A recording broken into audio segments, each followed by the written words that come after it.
क्वेश्चनमध्ये आपल्याला कीवर्ड काय मिळतोय? सिन्स हा शब्द. सिन्स जर वाक्यात वापरलेला असेल तर तिथे आपण परफेक्ट कंटिन्युअस प्रेझेंटमध्ये वाक्यरचना करतो. ठीक आहे.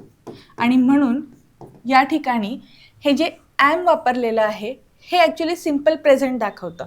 आता टू बी असणे या अर्थाने आपण हे जे फॉर्म्स आहेत हे वापरलेले असतात. ठीक आहे. मग या ठिकाणी एम जे आहे हे आय सोबत कंपॅटिबल आहे, बरोबर आहे, पण वाक्यरचना ही सिम्पल प्रेझेंटमध्ये होते. आपल्याला वाक्यरचना करायची आहे परफेक्ट कंटिन्युअस प्रेझेंटमध्ये, कारण 1951 पासून ती कृती सुरू आहे आणि अजून देखील ती कंटिन्यू आहे असं आपल्याला इथे मेन्शन करायचं आहे.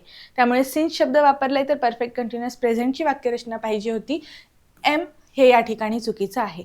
करेक्ट सेंटेन्स कसं असायला पाहिजे? I have been living here since 1951.